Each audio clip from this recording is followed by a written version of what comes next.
AK Cox YouTube channel நண்பர்கள் அனைவருக்கும் வணக்கம் நண்பர்களே. இந்த சேவல் பார்த்தீங்கன்னா ஒரு 5-6 நாளைக்கு முன்னாடி ஒரு வீடியோ போட்டிருந்தேன், கால் இழுத்துக்கிச்சின்னு சொல்லிட்டு. அந்த சேவல் தான் இது. இப்போ என்ன கண்டிஷன் இருக்குதுன்னு பாருங்கள். இந்த சேவல் பார்த்தீங்கன்னா நல்லா ஆரோக்கியமாக இருக்குது. என்ன ஒன்று, எழுந்து நடக்க முடியல. கோழி ரெடி ஆயிடுச்சு, ஆனால் எழுந்திரிச்சு நடக்க முடியல. ஏற வச்சோம்னா அதுவே சாப்பிடுது, தண்ணி அதுவே குடிச்சிக்குது. கோழி நான் பார்த்தீங்கன்னா நல்லா ஆக்டிவாக தெளிவாக இருக்குது. இனிமேல் என்ன எவ்வளோ நாள் ஆனாலும் இந்த கோழி சாகாது. ஏன்னா தீனி எடுக்கலை அப்படிங்கிற பட்சத்தில் தான் கோழிக்கு எதனா ப்ராப்ளம் ஆகும். இது அதுவே ஆட்டோமேட்டிக்காக நல்லா சாப்பிடுது, கோழி ஹெல்த்தியாக இருக்குது. அதனால் இது சாகாது. என்ன ஒன்று, இது எந்திரிச்சு இதுக்கு மேலே நடக்க வைக்க முடியாது. அதுக்காக தான் இந்த ஒரு வீடியோ போடலான்னு சொல்லிட்டு போட்டேன். இதுக்கு என்ன காரணம் பார்த்தீங்கன்னா, சில பேர் கேட்பீங்க, ஏன் உங்களால் கோழி ரெடி பண்ண முடியலையேன்னு. அதுக்கு காரணம் என்னென்னு பார்த்தீங்கன்னா, இந்த கோழி வந்து ஸ்டார்டிங்லேயே நான் பார்த்ததுனா ரெடி பண்ணியிருக்கலாம் முடிஞ்ச அளவுக்கு. இது வேறு இடத்துல வெளியில் விட்டுருந்ததுனால அவங்க வந்து கோழி ரொம்ப நடக்க முடியாத கண்டிஷன் போனதுக்கப்புறம் தான் நம்மக்கிட்ட சொன்னாங்க. முடிஞ்சளவு நாமளும் 3 நாள் ட்ரீட்மெண்ட் பண்ணணும். நிரோபின் இன்ஜெக்ஷன் தான் போட்ட, வேறு எதுவும் இல்லை. போட்டு தீனி வெறும் இட்லி மட்டும் தான் கொடுத்தோம். ஆனால் கோழி இப்போ வந்து கம்பு எல்லாம் சாப்பிடுது, கோழி தெளிவாக இருக்குது.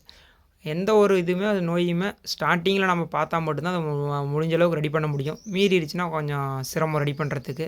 இது மனிதர்களே பார்த்தீங்கன்னா பக்கம் வந்தால் கூட சில பேர் 6 மாதம் ஒரு வருஷத்தில் எழுந்து நடக்க ஆரம்பிப்பாங்க. சில பேர் கடைசி வரைக்கும் நடக்க முடியாமல் கட்டிலே படுத்துகிட்டே இருப்பாங்க. அந்த மாதிரி நிலைமை தான் இருக்கும். ஆனால் இது வந்து பார்த்திங்கன்னா இது அதே கண்டிஷன் தான். இப்போ இது எந்த பிரச்சனையும் ஆகாது. ஆனால் சாகாது கோழி, எவ்வளோ நாளாலும் அப்படியே இருக்கும். ஆனால் எந்திரிச்சு நடக்க முடியாது இதால். வந்து நம்ம பார்க்கலாம், பார்த்துட்டு அப்படியே வச்சுருக்கிறதா வைக்கலாம், இல்லைனா யாருக்குன்னா கறிக்கு சாப்பிட்றவங்களுக்கு கொடுத்துட வேண்டியதான். இதை வந்து நம்ம இதுக்கு மேலே நமக்கு யூஸ் கிடையாது. இருந்தாலும் நல்லாயிருக்கும், அதனால் வச்சிட்ருக்கிறேன். ஏன்னா இது வந்து உங்களுக்கு இந்த வீடியோ போடாமல் கூட நான் விட்டுருப்பேன். போடாமல் விட்டுருந்தேன்னா இந்த கோழிக்கு என்னாச்சுன்னு தெரியல, எங்கள் வீடியோவே போடலை அந்த மாதிரி நினச்சி. நம்ம எது நடந்தாலும் உண்மையாக நமக்கு நம்ம யூடியூப் நண்பர்களுக்கு தெரியணும்.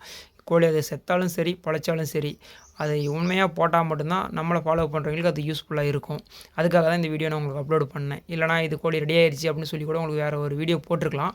அதில் எனக்கு விருப்பம் இல்லை. எது நடந்தாலும் நம்ம கண்ணு முன்னாடி நம்ம யூடியூப் சப்ஸ்கிரைப் நண்பர் எல்லோரும் பார்க்கட்டும் அப்படிங்கிறதாக தான் போட்டேன்.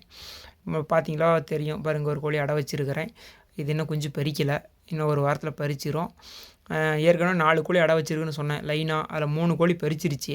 காட்டுறவாங்க, இப்போ பார்த்துருப்பீங்க அந்த கீரியில் ஒரு 6 குஞ்சு இருந்திருக்கும் பாருங்கள். இந்த கருப்பு வெடையுமே வந்து பார்த்திங்கன்னா 8 குஞ்சு பறிச்சது.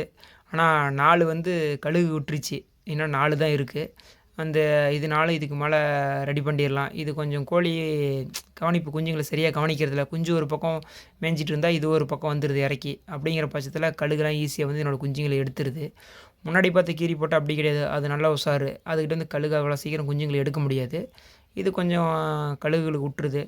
பார்த்தீங்களா, இதுக்கப்புறம் இன்னொரு கருப்பு கோழி ஒன்று இருக்குது. அது பார்த்திங்கன்னா 8 குஞ்சு பறிச்சிருக்குதா பாருங்கள், காட்டுறேன். தெரியும் பார்த்தீங்களா, பாரு 8 குஞ்சு பறிச்சிருக்கு. நம்ம இப்போ இந்த வெயில் டைமில் கூட பார்த்திங்கன்னா எப்படி வெயில் அடிக்கணும் உங்களுக்கே தெரியும். இந்த வெயில் டைமில் கூட இவ்வளோ கோழிகளை அடை வச்சு குஞ்சு பறிக்குதுன்னா அது நம்ம பார்த்துக்கிற முறையில் தான் இருக்குது. ரெண்டாவது மெயின் இன்னொன்று என்ன ஆகுன்னா, நம்ம ஒரு கோழி வளர்க்குறோம், இந்த ஃபீல்டில் இருக்கணும்னா டெய்லியும் காலையில் சாயந்தரம் ஒரு குழந்தைங்கள பார்க்குற மாதிரி கோழிங்களை ஒவ்வொரு டைம் நீ பார்த்தே ஆகணும். அப்படி பார்த்தா மட்டும்தான் அந்த கோழி ஆக்டிவாக இருக்கா இல்லையா அப்படிங்கிற நம்ம தெரிஞ்சிக்க முடியும். அதுக்கு தகுந்த மாதிரி மெடிசன் பண்ணியும் குஞ்சுங்களை காப்பாற்ற முடியும். ஓகே நண்பர்களே, இந்த வீடியோ பிடிச்சிருந்தா சப்ஸ்கிரைப் பண்ணுங்கள் சேனலை. உங்கள் நண்பர்களுக்கும் ஷேர் பண்ணுங்கள், லைக் பண்ணுங்கள். எதனா வீடியோ வேணும்னா உங்களுக்கு கமெண்ட்டில் சொல்லுங்கள். அடுத்த வீடியோவில் பார்க்கலாம். பாய் நண்பர்களே.